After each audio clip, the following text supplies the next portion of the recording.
Hi, everybody. I'm so glad that this worked out easily because I'm so technologically challenged that usually I have a hard time getting things to work easily. So welcome, and I hope you'll enjoy the hour that we're going to be spending together. And I know that many of you are at different time frames and some of you are in different countries. So welcome. It should be a fun time to be together. The topic of attention deficit disorder is a really important topic, even though it's not a new topic. It's been around for a long time, and most of us think we've known about it. It's funny because I've been in education now for 40 years, and I've watched it go through two cycles. One cycle where everybody was referring and they were putting everybody on medication. And then what happened is that a lot of children did not improve with medication, and the whole concept of attention deficit disorder came under dispute. And then there was a period where children weren't medicated. And now we're back into a period where attention deficit disorder and medication is back in vogue. Matter of fact, it's reached epidemic proportions, particularly in the United States, whereas I've said on here about 3 to 5% of the children, or approximately 2 million children, are presently being diagnosed as having either attention deficit, ADD, or ADHD. Some of the frightening statistics are the fact that there has been a 500% increase in diagnosis since 1990. So some of the topics we're going to talk about today is the whole issue of diagnosis. Is it objective or subjective? We're going to look at issues of medication. Is it good or bad? And even go back into the whole concept of, is attention deficit disorder real or not real? And then finally, I want to talk about other causes that can create the same types of behavior as what we are labeling as attention deficit disorder. And I'm going to list as many as I can. I'm going to talk about a few in detail and also include Irlen syndrome as one of those underlying causes that can look like attention deficit disorder. But I never want anyone to think that the Irlen method is the only issue. It is just a piece of the puzzle. So I am going to mention and talk about other causes and underlying causes that we need to be aware of. ADD is neurological. It's brain-based, and that's important, especially in the United States. You need to have a medical diagnosis. School district cannot diagnose ADD or ADHD. Why is that an issue? Because many parents, especially here in the U.S., really want to have that diagnosis because it provides for their children special accommodations that they couldn't get otherwise. For a child to have these accommodations, typically you need to have a learning disability, which is a discrepancy between your performance and achievement. And many children who have ADD do not meet the criteria of having that kind of a discrepancy. So ADD is a diagnostic criteria. It's under OHI, which is under other health impairments. And that's how the children are then being able to be provided with special accommodations because they have this problem. But it's a medical issue and must be diagnosed by medical doctors because one of the primary ways it's being treated is with medication.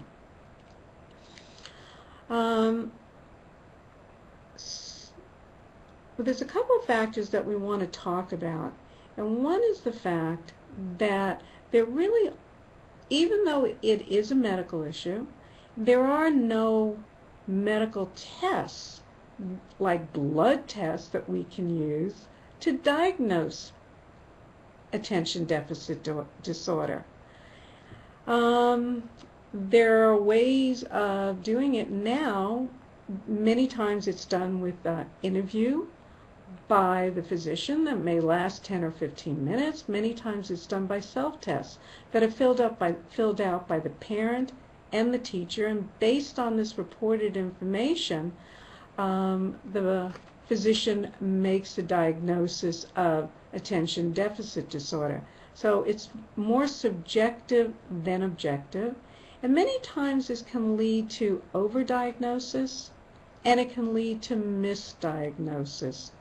One fact that I want to make you aware of is that about a third of those who are prescribed medication do not do well on the medication. Either it creates significant side effects, or the child gets worse, or there is no improvements whatsoever.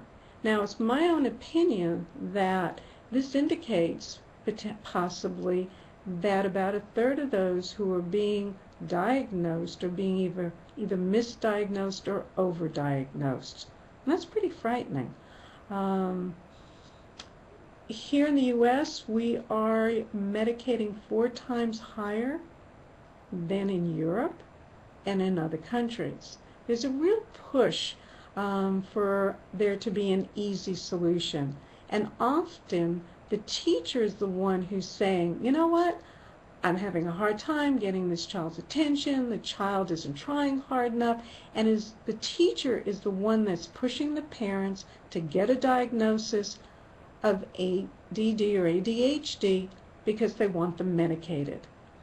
I've even heard some professionals say they just want calm, quiet kids in the classroom, and they don't care how they get it, and they would like to have them medicated. And I don't think that's fair. I think the reason the teachers want this kind of intervention for the children is they really feel that it would be helpful for the child and that they would benefit from it. But the medication has side effects, and we'll talk about it. And we're going to talk about the fact that you can have similar behaviors but have different causes.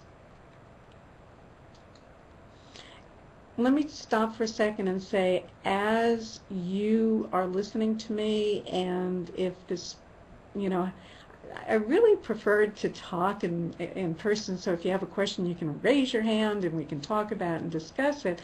But here, if you have a question, please type it in and send it to David, and we will discuss it at the end. But so you don't forget, just type it in now as I'm talking. Anything you want to know more about, or question what I said, or want me to clarify. Okay. First of all, as I said, even though this whole concept of attention deficit disorder has been around for 30 years, it's not clear that everybody believes that it's real. You will still read articles where they're saying there is no such thing as attention deficit disorder.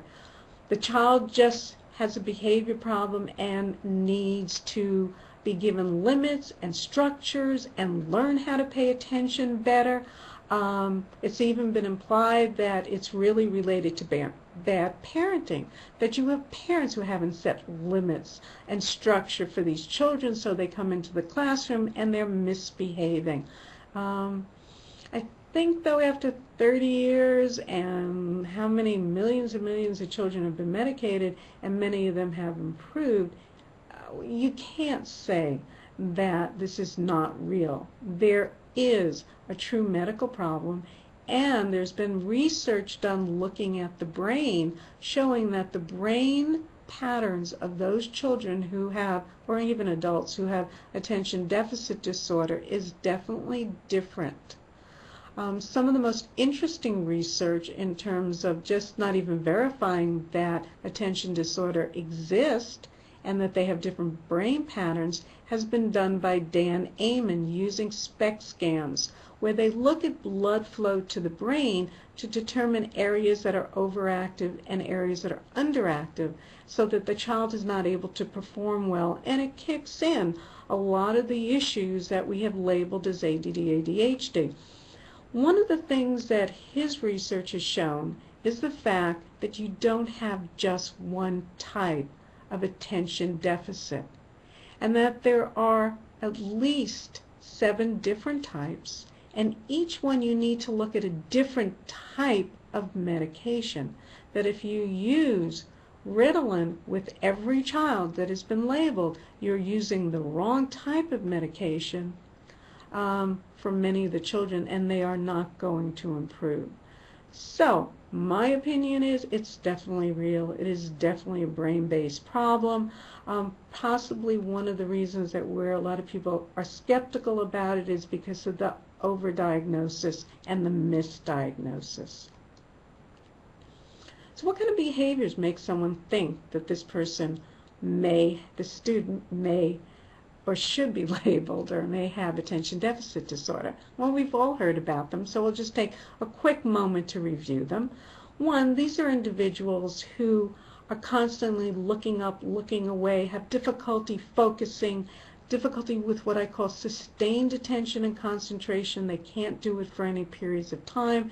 They're getting up, they're walking around, they're starting to work, and anything will distract them away from the task so they don't stay focused. And then you have the hyperactivity impulsive component that goes along with the diagnosis of ADHD. So these kids are constantly fidgeting and moving and up and down and in and out of their seats and squirming. And those are the children who we label as ADHD. Interesting, I think it's much easier to pick up those who have ADHD than those who have just ADD. Many children who have ADD are being missed. They're quiet, they're not acting out, they're not hyperactive. They can do what I call fake behaviors so that people are not aware of the fact that they're inattentive, are not aware of the fact that they're not paying attention. They can be daydreaming in class and it's hard to pick it up. They can be losing focus and coming in and out of focus while they're doing tasks, but they're not hyperactive, and so it may be difficult to pick up this type of child. Additionally, when we work with children who are adolescents who have ADD and are complaining about it, you don't see the behaviors, and literally they're the only ones who can tell you if it makes a difference and things change or improve with medication. And there's no reason why not trying the medication in this instance if the child keeps complaining, I can't stay focused, and we've gone through all the other possibilities and we're not seeing any other type of problem or underlying cause. Because typically most of the medications that are being prescribed are in and out of the system in a day. They don't stay in the system and they don't build up. So you don't have to try them up to find out if they're going to work, nor do you have to be very careful about slowly weaning or taking the child off the medication. You can try it and see. So, why is it so important? Well, besides the fact that they can have accommodations, and usually the accommodations that are most requested by parents for these children at school is for them to have extended time for tests and for standardized testing. But there are concerns beyond that, such as the fact that if you have attention deficit disorder, it's going to affect your ability to perform in school. You're not going to be able to do as well. But besides school, it can affect you in terms of your being able to form relationships and keep relationships with other people. If you don't do well in school and you have a difficult time having friends and keeping friends, it also contributes to low self-esteem. When we look at the brains of those who have been diagnosed with attention deficit disorder, we usually see the front or prefrontal lobe of the brain being underactive and not functioning well. And that's the area of the brain that we call executive functioning, where we do our planning, where we do our time management and organization. And we see often that these children have trouble with organization and time management in addition to having difficulties planning and finishing assignments. So they're the kids that come home and mom says, where are your books? And they go, oh, well, yeah, I have one, but I didn't take all the books I need. Where's your homework? Oh, I can't find the paper where I wrote it down. They come to school, they did their homework, they forgot their homework and it's at home, or they forget to turn it in. So this whole concept of organization is very difficult. And there's a lot of tricks that have been designed in terms of color coding and providing them with folders to help with this issue of organization and time management and planning.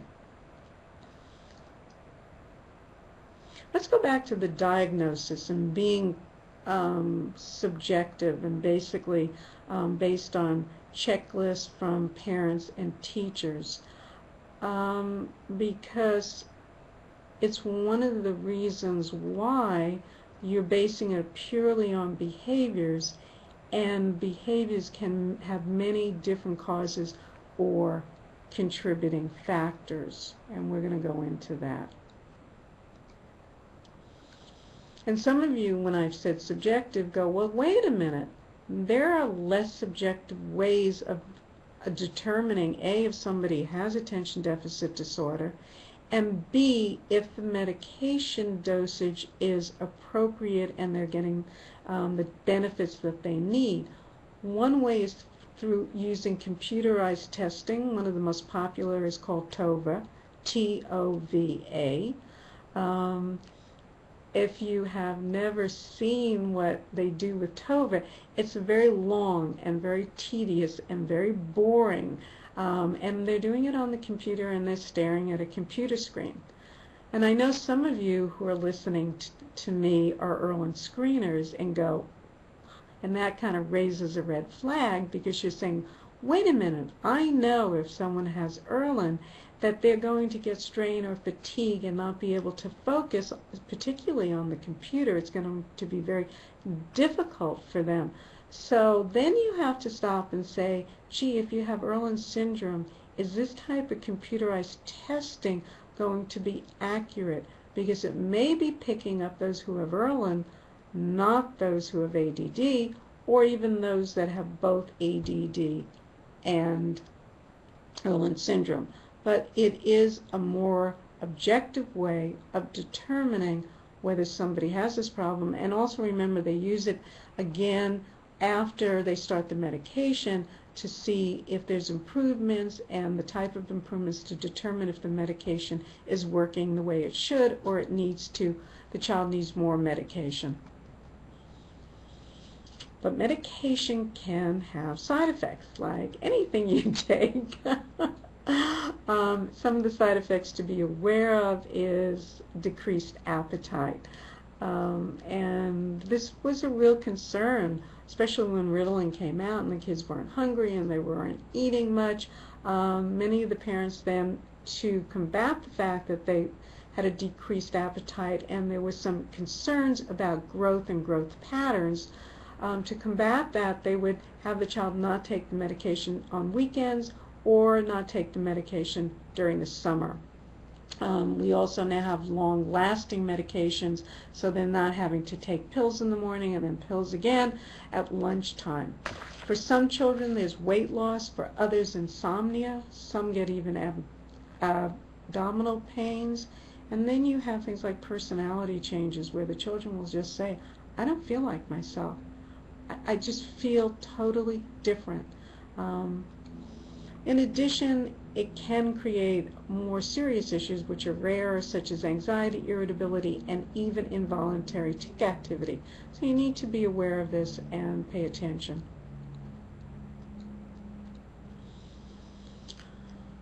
How one prescribes the medication is also, I think, pretty subjective.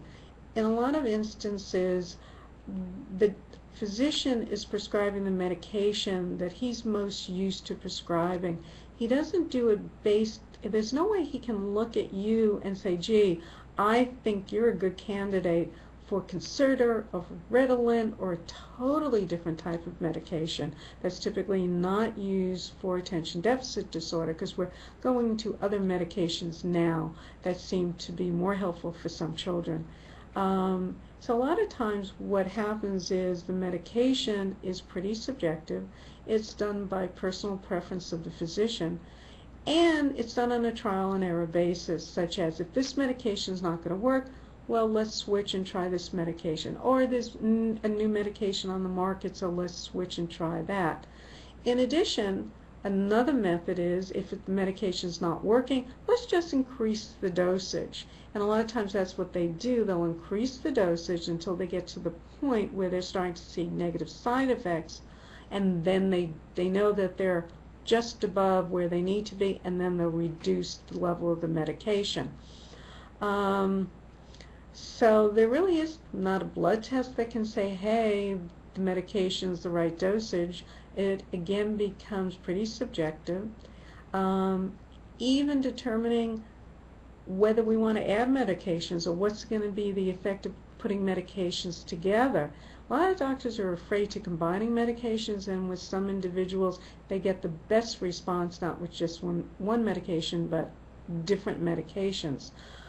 What I've seen when I've seen Dan Amon's scans is the fact that it is a much more objective way of determining whether someone needs medication, the type of medication they need, or the combinations of medications. So when you have somebody, this is really a severe issue, and medication, you've been through medication after medication after medication or combinations of medications, and it's not working and the kid's behavior is really out of control, really do think about the Amen clinics, and you can find them online. It's AMEN. Okay, so what else can create the same type of behaviors in terms of just high distractibility, difficulty starting tasks and stopping tasks, difficulty staying with tasks? Well, certain medications can, and I don't mean just attention deficit medications. You can have side effects from other medications. You can have allergic reactions. You can have dietary sensitivities, and we're going to talk about that in a minute in greater detail. You have to be aware of the fact as well that undetected visual and hearing problems can create the same effect.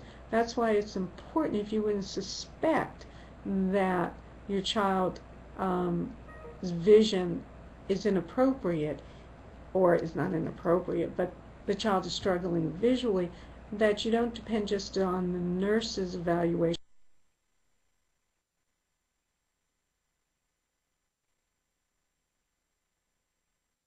that's being done through the school or the school nurse, that you take them to an optometrist or an ophthalmologist and have a good visual exam. That having your child's hearing tested can be done today at a very young age, and you want to make sure that there are no visual or hearing problems. Obviously, when you have a child that's struggling in school, that has academic difficulties of any type, they're not going to want to do the work.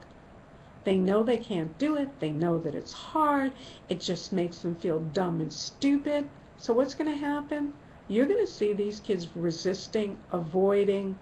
You're going to see them being easily distracted because it's so hard to do it.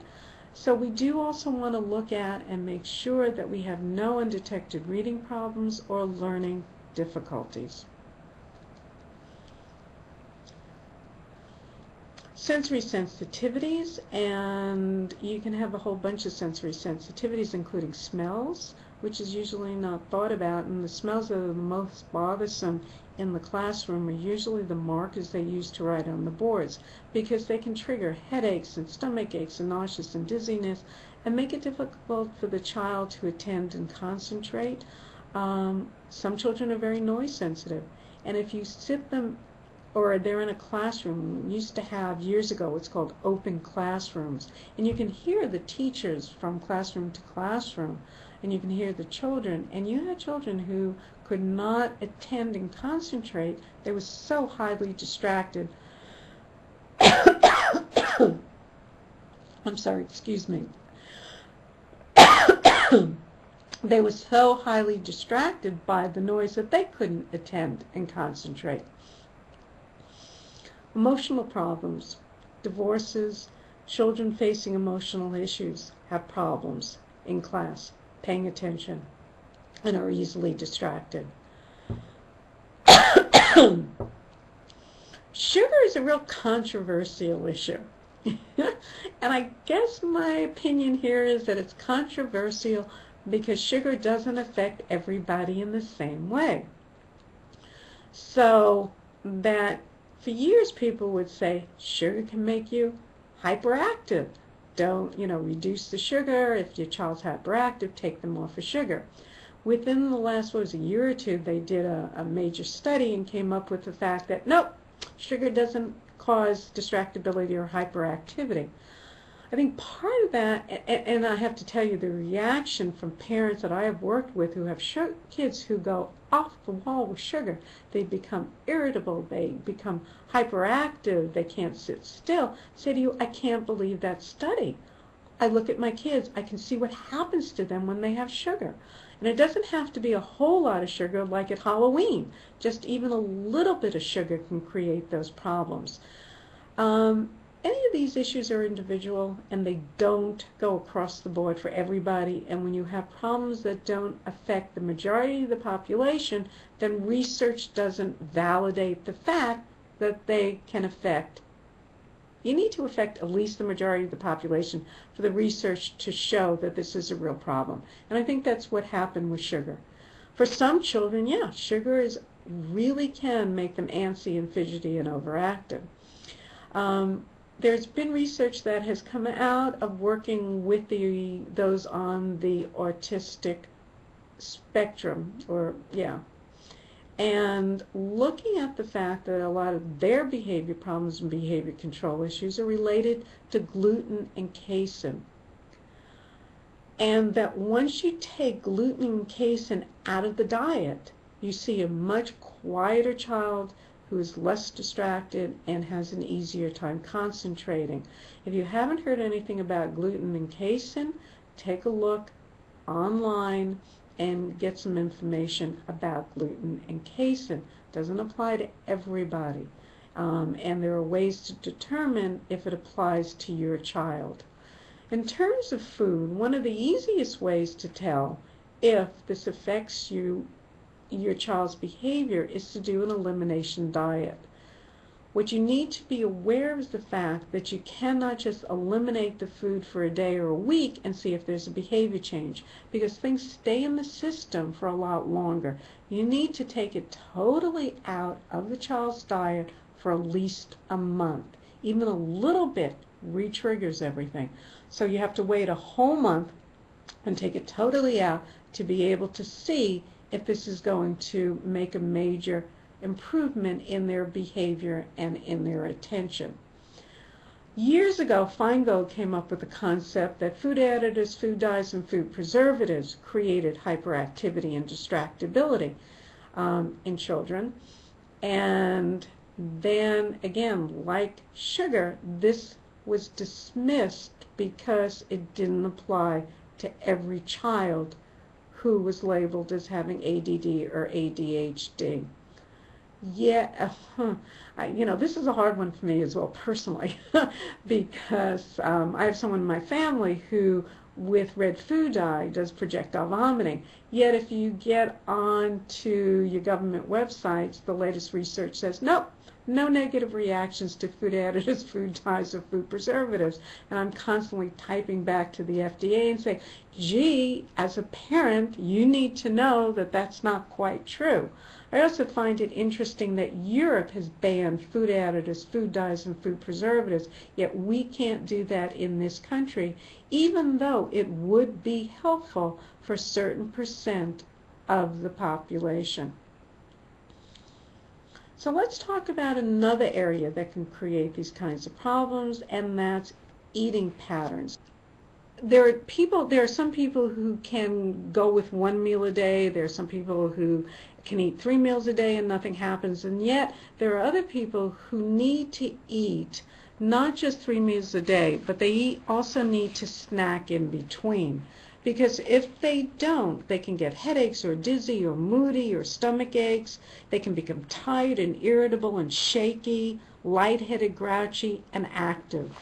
They can have one of these symptoms or all of these symptoms, all of which make them look like they have attention deficit disorder. So there's a whole variety of symptoms can kick in for some people when they don't eat frequently enough.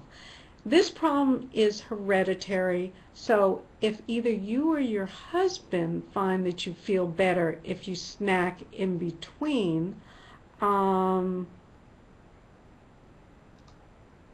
okay, thanks. Okay, so that if you snack in between, then look at your children and think about it. Concept here is that you eat small meals frequently, that you don't use your body to tell you that you're hungry. Some people, so what you do is when you have your first symptom that says you're hungry, you're literally an hour past where you should have eaten. So some people need to be snacking and eating every 2 hours, some people every 2.5 hours. Typically, if you have this pattern, it's every 2 to 2.5 hours. And there's a third thing that you need to know, and that is your body needs more protein. And you can eat the protein or drink the protein. You can have smoothies or protein drinks or almonds or beef jerkies. Or, there's a whole variety of ways of getting your protein, but add protein not just to every meal, but in every snack as well. It's not how much you have. It's just pacing it out and keeping you level, and that's what's going to stop the physical symptoms that create the difficulty with distractibility and attention, because you don't feel well, and so you just can't sustain. I mentioned food sensitivities before, and we talked about sugar being real for some people, gluten, wheat, dairy. The most common are sugar, wheat, and dairy. But what I want to point out to you is that any food may create this type of, well, it can create physical symptoms and fidgetiness and inactivity. Any foods. I've had children come in and parents say, gee, citrus and oranges and strawberries, which are really strange. You wouldn't think that those kinds of foods would create these kinds of problems. So the easiest thing to do is watch your child, and if after eating your child starts to look more hyper and more fidgety and more active, do a food journal and track what that child ate. And keep a food journal, and you'll start to see the foods that are the most which food keeps coming up every time you see this behavior. So it's one way of looking at it. And I also talked to you about food dyes, food additives, and food preservatives. And if you want more information about that, I gave you Feingold's website. And it's hard because I talked and then you didn't hear some of it. So I don't know what I said and what I didn't say about food additives, preservatives, and food dyes. I quickly want to mention again, this isn't going to affect everybody, but there is certain people that it's a problem. For the FDA doesn't believe it, although in Europe they have eliminated food additives, food preservatives, and food dyes because they're aware that it creates a problem. I get online every once in a while and get mad at the FDA because my own son does projectile vomiting with red food dyes. So I'm very aware that it can create problems and that we should be paying attention to this. Again, we're not going to pay attention to anything unless it affects at least the majority of the population. And none of these issues are going to affect the majority of the population, or we would have done something about it already. Okay? Allergies, medication, and psychological issues can become a problem. Difficulties are starting tasks, staying on task, avoiding. We've talked about all of that. Okay. What else can you do? Well, these are other suggestions, and if you want to avoid medication, even though your child may need medication, people have found success with counseling. Behavior modification, neurofeedback, and biofeedback are used frequently to help children who have ADD or ADHD and the parents do not want to try medication with them. Dietary changes, fish oil supplements, omega. All these kids should be on some type of omega-3s and 6s, and exercise is very helpful. And Irlen spectral filters may be a solution for some children that we're misdiagnosing. So now I get to talk a little bit about Irlen, okay? With Irlen, it's environmental stimuli that are going to trigger this behavior. You're going to see the behavior occurring when they're reading and doing other visually intensive activities. You're going to see this behavior when they're under fluorescent lighting, even maybe when they're not reading, just sitting and listening, or working on the computer.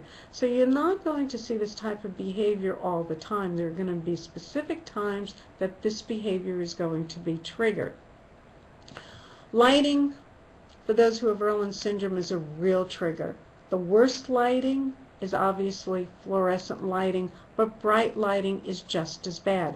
And you don't have to be working under the lighting for it to create problems. And I've listed some of the things that can happen for individuals who have Irlen syndrome under fluorescent lighting. They can feel sick, they can feel dizzy and headaches and nauseous and irritable and anxious. Again, when it's related to Irlen, it's going to be inherited. And so look at yourself and think, if either you or your husband find that you have difficulty under fluorescent lighting, then carefully look at your children, because they may have inherited it as well. And we don't want to misdiagnose and give children medication who do not need medication. What happens a lot of times is under the fluorescent lighting is the kids feel so sick, or it's so difficult to sustain attention, that they daydream. So the teacher is saying they're daydreaming, they're not focusing, they're not paying attention. Some of the children get headaches and feel sick, so they put their head down on the desk. And the teacher again is saying they're not paying attention. You can see some of the children and adults, and I'm saying this is not just children, because we obviously, if you have the problem, it's going to stay with you for a lifetime. So on the workplace, if you're under fluorescent lighting, you're going to have the same type of symptoms and not being able to attend or concentrate as well. Kids in class feel that way. They feel irritable just sitting there. They don't feel good. They're going to get up. They're going to walk around. They're going to talk to their neighbors. They're going to disturb their neighbors. And now we're going to label them as having ADHD. So I've kind of talked about what we see often with these kids, that some of them will find that their eyes and their head hurts them under the lighting, makes it hard to concentrate and pay attention. They can't sit still, they can't complete the work. They put their head down, they close their eyes, they look away. They want to get out of the room. Some of the kids are even not willing to stay in the classroom and think of excuses to go to the bathroom, to get up, to go to the nurse's office, because they're so bothered by just the lighting itself. There may be a tendency, as another way of identifying it, that these are the children that when they're at home, they prefer to be in rooms with dim lighting. When they're working, they prefer to have dim lighting. And typically, as parents, we're always going in there and turning the lights on under the misassumption that brighter lighting is better and that dim lighting will hurt their eyes when they're reading or trying to do any kind of visually intensive activity. By the way, that's a myth. And one of the best things that I've ever heard is an ophthalmologist, when asked the question, is dim lighting going to hurt your eyes, say, does whispering hurt your ears?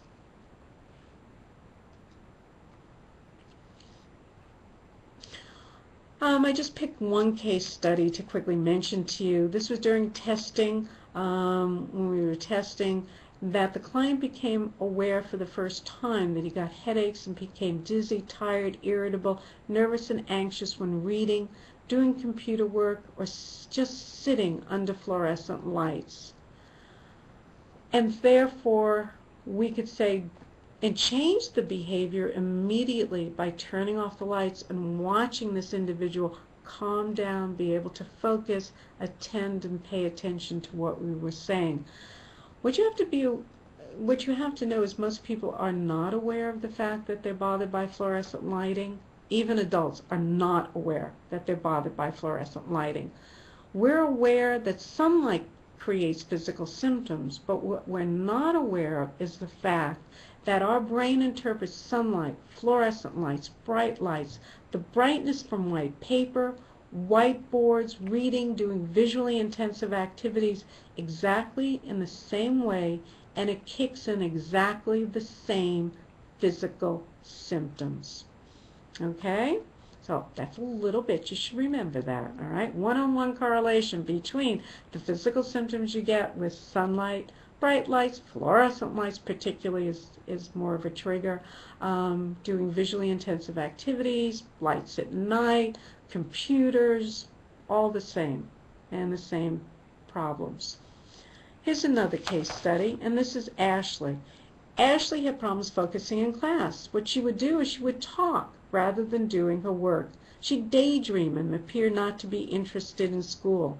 In 6th grade, she was given medication, but the parents then decided to stop the medication because it literally changed her personality, and that wasn't worth it for them. What we found out when we tested her was sitting in the class and the lights, things in her environment started to close in, to move, to glow brightly, to disappear and reappear, and to change in shape. Think about how you would feel and how your body would react if you were sitting there looking at the teacher and she was glowing, moving in and out, changing, things were closing in. She would feel dizzy, and she would constantly be looking away. She couldn't focus and she couldn't concentrate. She looked fidgety, antsy, and anxious. But she didn't know what was happening or that she needed to tell anybody about it. Instead, teachers kept pushing her parents to medicate her. They chose, after seeing the fact that the medication was negative, to look at other avenues and got on to www.irlen.com and did the check sheet and realized, because we have some self-tests, that, that her problem was Irlen and difficulty with the physical symptoms that were triggered by lighting and visually intensive activities. If you have Irlen and you're reading and doing other academic tasks, what can happen is that the print can change, the print can distort, the print can disappear, the print can move, and again, it can kick in a whole array of physical symptoms, including eye strain and eye pain, your head hurting, tiredness and fatigue, anxiety and irritability. And what are you going to do? The harder you try, the worse it gets. It's like pedaling harder and going backwards, and you don't understand anything anyway, and you don't comprehend, and it's too painful and it hurts. So what are you going to do? You're not going to stay on task. You're going to stop looking. In addition, for those of you who are listening to this and realize that if you read at some point, when you read, things start going in and out of focus, or it starts to get uncomfortable, and that if you take a break and then go back to doing it, the symptoms will stop for a while. So it becomes a strategy to get up, to get food, to walk around, to look out the window, to change activity. All of these behaviors look like they're ADD or ADHD behaviors, but they're really a compensatory strategy to say, hey, I can't do this anymore. It's not working, and it's too painful, and if I take a break, I can come back and do it for a longer time. So watch the behaviors, because they may be telling you something totally different. What happens because of Irlen is you'll see that the child will be losing their place, skipping words, skipping lines, going and rereading the same line again, having to reread for comprehension, obviously looking up, looking away, and taking breaks. I gave you another case study here about Joseph, who had problems in school. He couldn't stay focused and was easily distracted.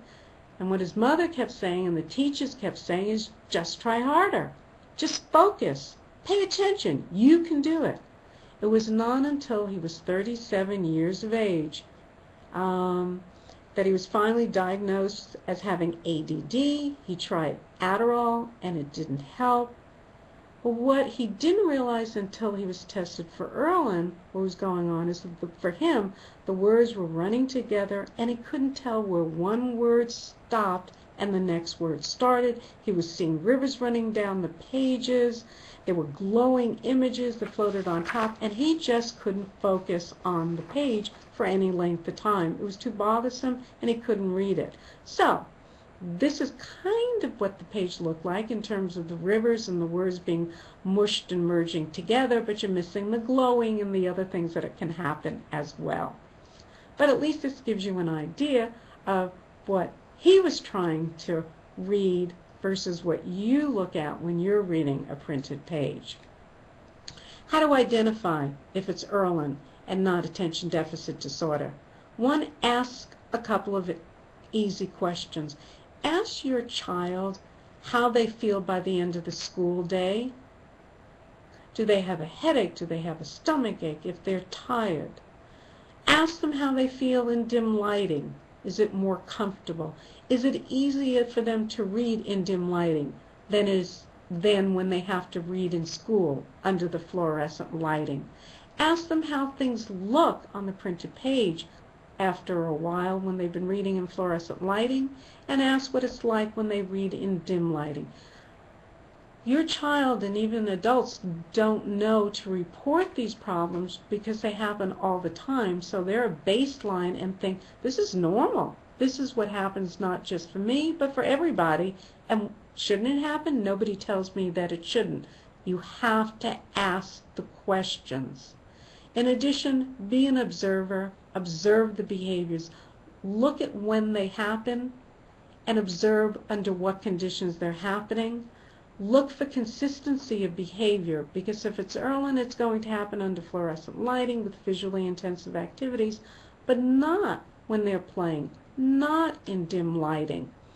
If it's ADD or ADHD, there's a consistency for the behavior. It's going to happen regardless of the environment and regardless of what the tasks that they are doing. And remember, if it's Irlen, there's a hereditary component, and it should be running in families. You should see other family members who are light sensitive, other family members who build breaks into reading.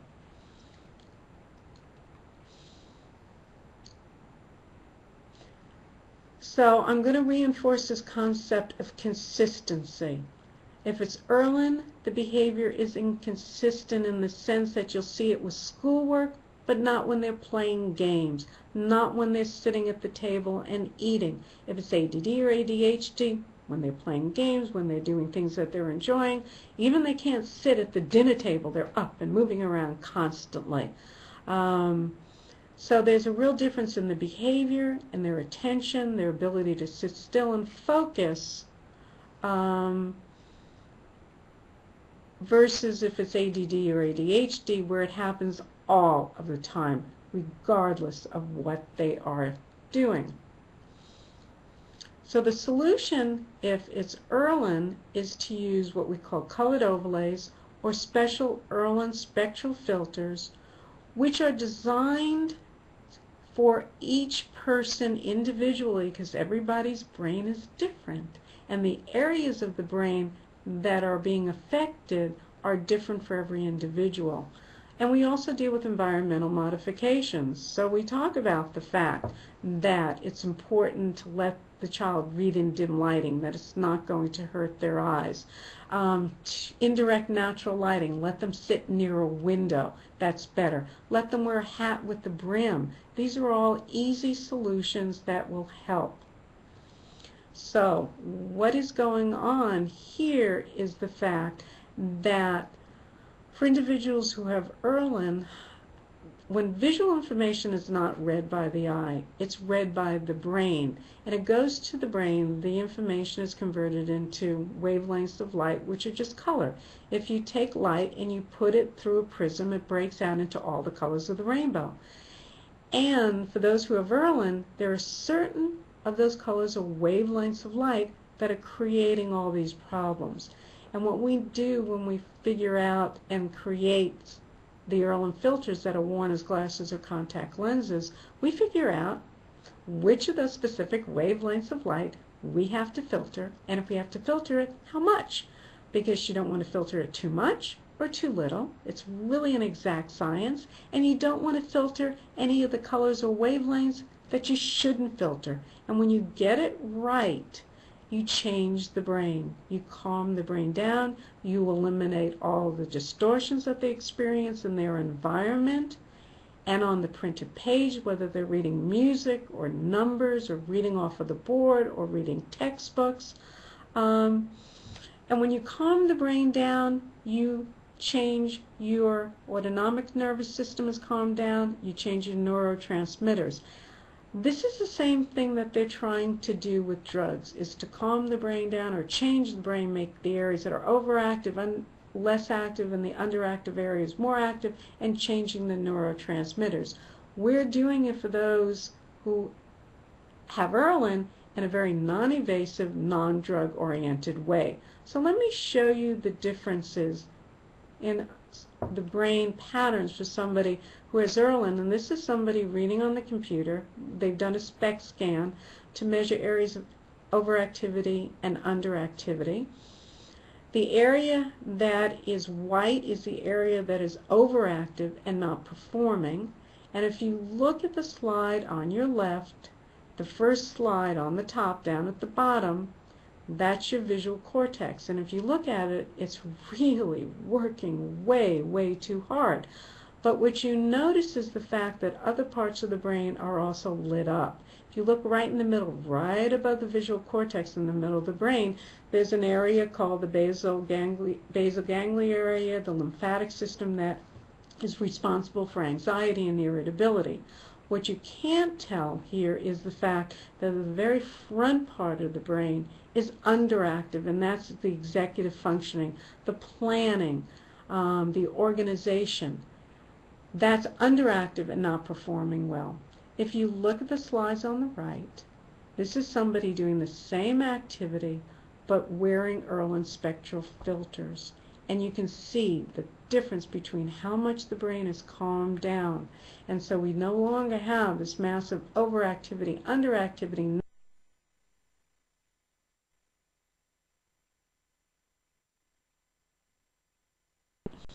If you're interested in becoming a screener, we have 2-day workshops that are taught by diagnosticians throughout the world in 54 countries, and to visit www.irlen.com. And we do it with contact lens. We change, and then to go on to the next step, which is the Irlen filters, which are done as lenses or contact lenses, so you can work smarter, not harder. And let me leave you with some resources, including my 2 books, Reading by the Colors, and my most recent book, The Irlen Revolution, which has a whole chapter on how ADD and ADHD versus how to determine if you have Irlen versus ADD or ADHD. And get on to the YouTube, because if you do YouTubes, there's some interesting YouTubes. So I'm sorry I went a little over. I thank you for staying with you. I apologize for the problems, and I'm looking forward to see if we have any questions that you'd like me to answer.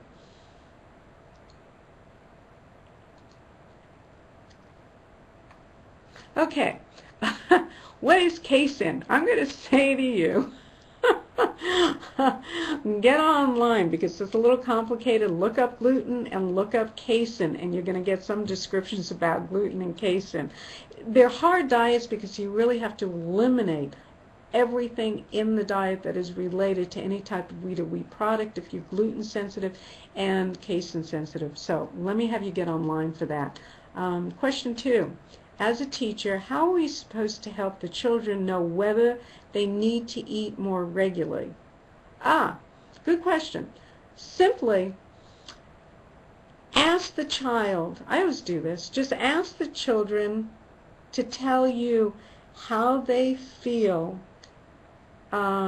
If they have snacks, ask them if they're hungry by snack time, and if they are, what happens? How do they know they're hungry? What tells them that they're hungry? Ask them what happens to them at lunchtime. Are they a little bit hungry, middle, or very hungry? And if so, how do they know? Does their stomach feel empty? Does it growl? Or do they get stomach aches? Or do they get headaches? Or do they feel irritable? Okay? You have to ask the questions. You have to ask them, how do they feel by the end of the school day? Because we're not giving kids snacks, and some of these kids, you're losing them. So what happens if you don't pay attention to these kids? You lose them before lunch, the periods before lunch, and by the end of the school day. And how much easier it is for you as a teacher to feed them, keep them calmer and more concentrated. What an easy thing to do. Since fluorescent, here's the next question, since fluorescent lighting is so bad for many of us, will we be able to get a doctor's prescription for non-fluorescent light bulbs? Okay, if you're not aware of the fact, there is coming up in 2012, there's going to be a ban on incandescent lighting. It's not going to meet the criteria, and they're going to force everybody in the homes to do those swirly light bulbs or LED lights. What's going to happen is the fact that the manufacturers are going to stop producing them. Canada has just now looked at this. They were going to go for 2012, and they're starting to go, wait a minute, there are issues going on here. You have mercury in your fluorescent lights. You have arsenic in your LED lights. What are we doing to our environment? What's the potential impact of this? And the fact, what about freedom of choice? And is this really an energy saving? All of the research has said people keep on the fluorescent lights at home longer, and it is an energy saving, that in the countries where it's cold, the incandescent lighting would help warm it up, so now that they have to use more heat. So the whole basis for this is go green is not proving to be a point. My problem is if it really passes, you know that there was just a bill that they tried to get through the House to stop this and to allow people to be able to have freedom of choice, and the bill did not pass. They're going to try to get it passed again.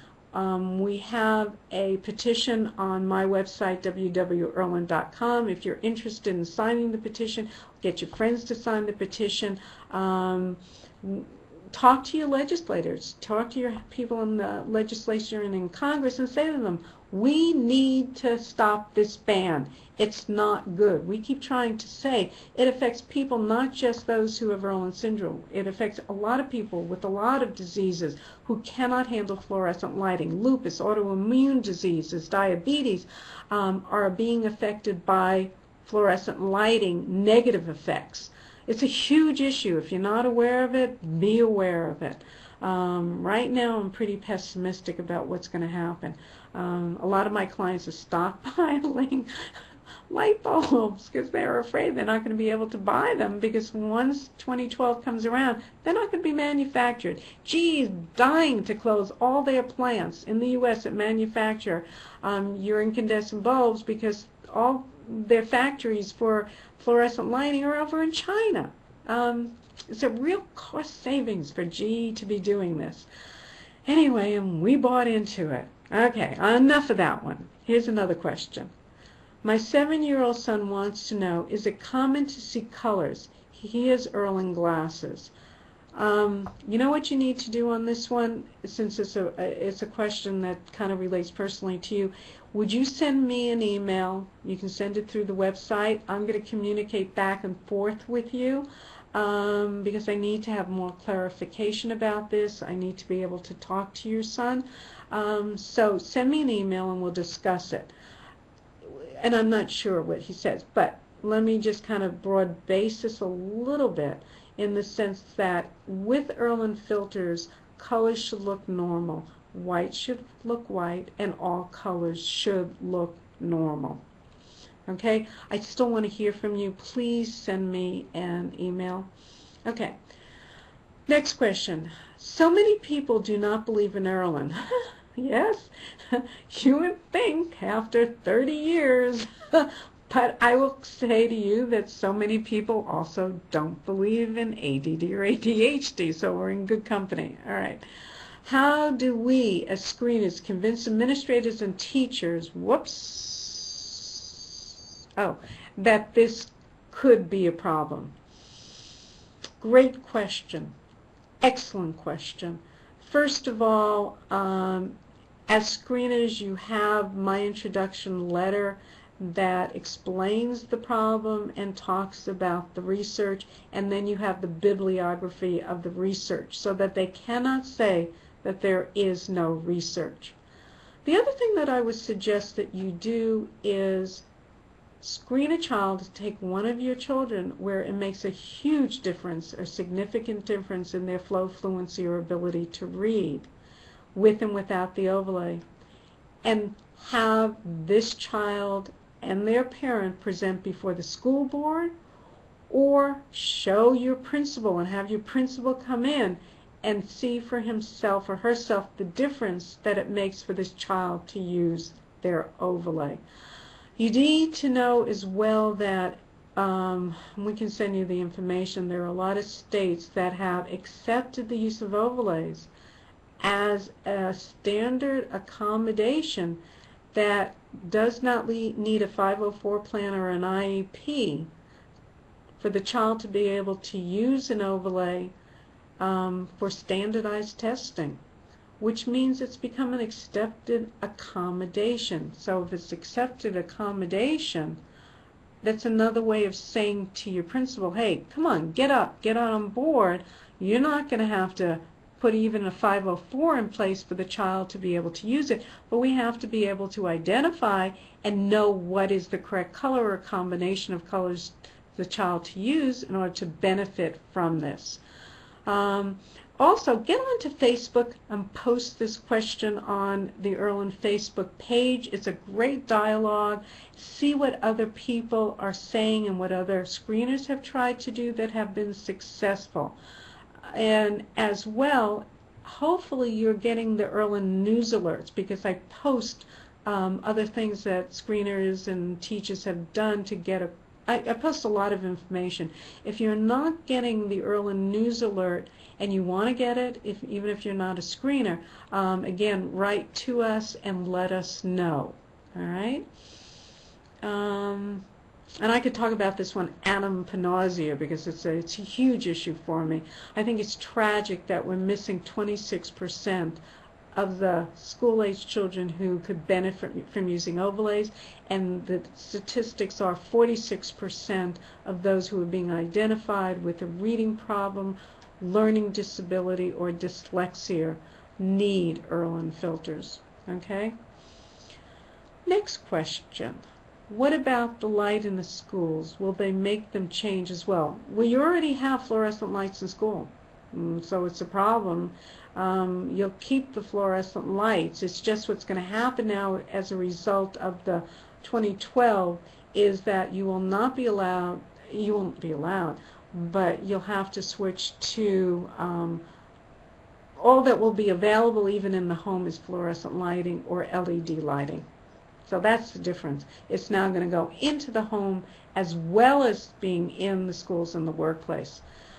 Okay, I can't wait to get back to school and screen a student with ADHD. Most of my students who I screen may need filters. Are they affordable for them? Yeah, you know, what's really true is if they have ADD or ADHD, the overlays are not enough. They're going to have to get their own filters because we're going to have to calm their whole environment down because they're under fluorescent lighting. Are they affordable? Again, I don't know if you're in the U.S. or not. Compared to medication, yeah, if you think about how much is being spent on medication, how much is being spent on biofeedback or neurofeedback as other alternatives, on counseling, on tutoring or remediation, your own filters are a lot less expensive than any of those other methods or processes that are being used as alternatives. In addition, be aware that there are certain groups such as Lions Club that if the parents cannot afford the testing and their own spectral filters, that Lions Club, they can do a presentation to Lions Club or even sometimes Rotary. Any of these clubs want to be helpful, and they have the money and the funding to be able to do it, but you need to go to them and ask, okay? The testing is going to run, and it kind of varies from country to country and state to state, but the testing is pretty much the most expensive part of the whole process and can run $200, $300. The tinting itself may run $100 or so, and then of course if they do not wear prescription lenses, you have to have lenses and frames as well. So the whole process could run as much as $500. But think about how much you spend in terms of vision training, which is $10,000 to $20,000 from session after session. How much neurofeedback and biofeedback runs you, counseling sessions will run you. In the long term, it's probably the least, and from what I hear from the parents who come in and have done all these things, it's probably the least expensive method out there to address these issues. How do we get the 2J training? Yay! I got some of you interested in becoming Irlen Screeners. Fabulous. What I want you to do is get online, go onto www.irlen.com, get into where we go to seminars and training, and it will give you the information about how to sign up, and it gives you a list of individuals who are doing trainings and the dates they're doing the trainings and where they're doing the trainings, and you can contact them. Of course, you can always come and get trained by me here in Long Beach, California. So everyone is welcome to do that. Okay. Okay, but how are children supposed to know this and make the teachers believe them? Oh, interesting question. How are the children supposed to know? They're not going to know. They're not going to know unless they're screened by a screener, unless the parent gets the child screened. Otherwise, no, you're not going to know. And yes, it's going to take a professional to write a report to state this is what is happening to the child and this is what the child needs. I will tell you, in terms of looking at a lot of our students who are thinking about the standard SATs and PSATs to get into college when they have problems with fluorescent lighting, even with or without their Irlen filters. Another standard accommodation that they don't even know that they can request is they can request to take these tests in a room without fluorescent lighting. So that they can attend and concentrate better and they can get better scores, which is critical for college entrance. All right? If both parents have ADD but are undiagnosed, is it a good chance that their child will be also? Loaded question.